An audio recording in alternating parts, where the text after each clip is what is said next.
And good afternoon, and welcome to the Wealth Channel. And today we're going to be talking about this idea, and that's the idea that if you wake up at between 3 in the morning and 5 in the morning, here are three things that I absolutely positively would do if I were you.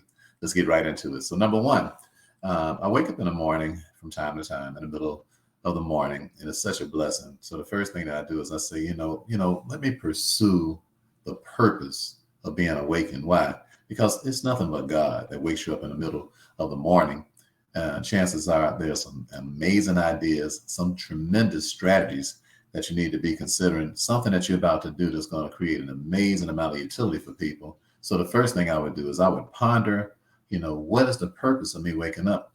And I would definitely, absolutely not go back to sleep. If you wake up at 3 in the morning, between 3 and 5, and it's definitely positively, beyond a shadow of a doubt, in your mind, man, God will not let me sleep.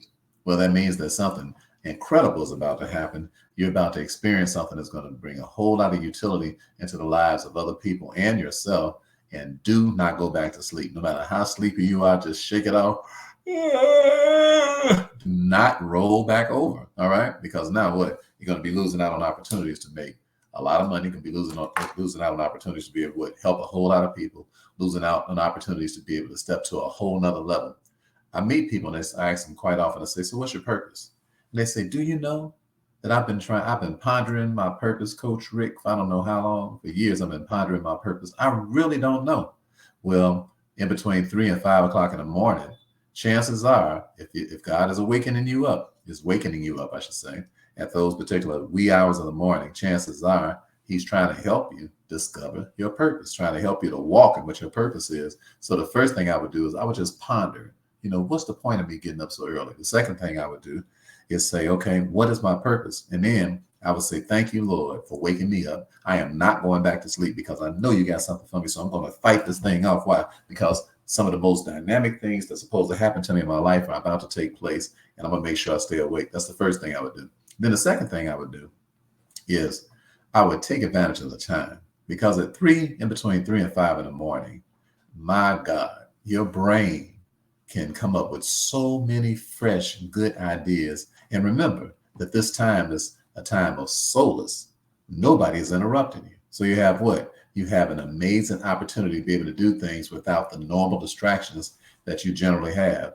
And great ideas are generated what? In solace. Are you hearing me? So be in solace, be happy that nobody's calling you, happy that you're not getting any notifications. This is where you get books written. This is where you get stories written. This is where you create scripts. This is how you write songs. This is where you create an amazing amount of utility for people. Why? Because nobody's distracting you.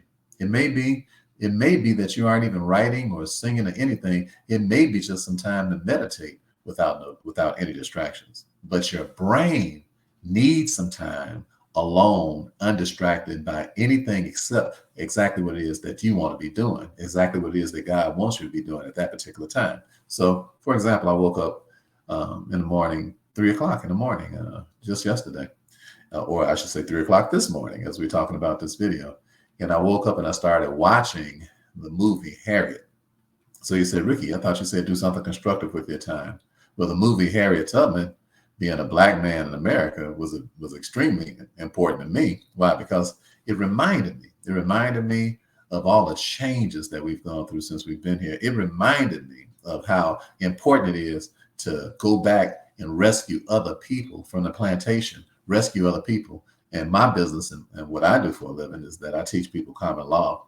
So being a person who understands things that most people don't understand, not just Black people, but every race of people don't understand, particularly people who are here in the United States, that they don't understand about the banking system, that they don't understand about the Federal Reserve. I've learned all these things over the last few years, and so I have to help out the 99% of the people who don't know. So I'm like, okay, that movie made me determined. Why? Because she went 100 miles away from her house without a car. She went 100 miles away from her house, hungry, 100 miles away from her house, from where she lived to Philadelphia to become a free woman, with dogs chasing her, people chasing her with guns and shotguns, and people wanting to bring about her demise. And I got to thinking, I'm like, So should I allow business problems to slow me down from what it is that I ought to be doing, or these little minor things that are trying to impede my progress? Why? Because when I got up at 3, I was really alert, and I was able to watch the movie, because I typically don't watch TV because I don't have a lot of time for that. But something good like that's going to really change my behavior and give me something that's going to help me to help somebody else, then I'm with that. How about you? Sometimes you're not sleeping. You may not even necessarily be reading or writing. You may just be watching something that you need to see to get into your spirit. Whatever it is, you'll know what it is. And what I'm saying is that it's sweet at 3 to 5 in the morning. That's why God wake people up. I mean, amazing ideas keep you ahead of the game. So number one, I would say, listen, you know what? I'm not going back to sleep. I'm going to fight that thing off, because that's why God won't give me no rest, because he got something for me. He's going to help me with my purpose to be able to carry it out, whatever your purpose may be. Number two, I'm going to make sure that I do something with the time, because he didn't just wake me up to ponder my purpose and then not actually start executing whatever it is that I need to be doing during that time. Why? Because now nobody's interrupting me. Now I enjoyed watching that movie when nobody interrupted me. I was like, wow, that's great. And then the last thing I would do is I would journal. I would absolutely journal my journey. So right now, what it is that you got come out of whatever it is that you did.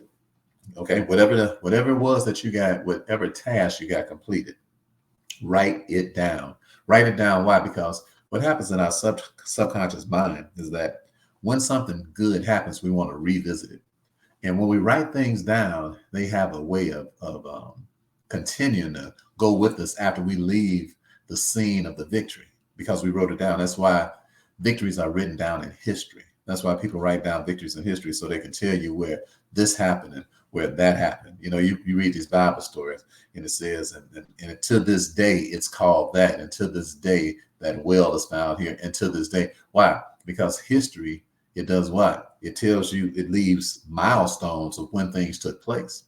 And when you have an amazing event that takes place in your life, you should have it written down as a milestone, so that your children and your children's children can get their hands on it and say, you know what? Mama woke up at 3 o'clock in the morning and she had these amazing visions. And for example, my mother told me how that she went to sleep, and now she got up one day and just went to the piano and just started playing. But so in my mind, I'm passing that on to my children so that they can find out what's going on. And then when you take these things and you put them down in pages, then it becomes your history. So your family should have a history, just like everybody else's family should have a history in writing. So nobody's guessing about how this happened and how that happened. All right, does that make sense? So number one, I would thank God. I would not go back to sleep. I would ponder the purpose of why do you have me up at 3 o'clock in the morning? The second thing I would do is I would make sure that I actually took advantage of the time, that I did something with it to execute the reason that I'm up. And then the third thing that I would do is I would journal it. I would write it down. I would say, this is an amazing event that just took place right here. Here's the time it took place, the date it took place, the marvelousness of it. So the people that's coming behind us, so they can be able to have something on record in writing saying, this is where this all started at. And then they can take courage. Isn't that what happens when we read these beautiful things in history that people have done, marvelous acts that people have done, amazing feats that people have done? It's because we read it in history. They journaled. It was journaled what happened. And now nobody's guessing about what happened, when it happened. And now you can be able to leave that as a lasting legacy to your children. So those are the 3 things that I would do if I were you. The 3 things I would consider doing if I were you. And I got up between 3 o'clock in the morning and 5 o'clock in the morning. It's been a plum pleasing pleasure. I love it. I love you all. Ain't nothing you can do about that. And remember that stellar is as stellar does. Have an awesome day.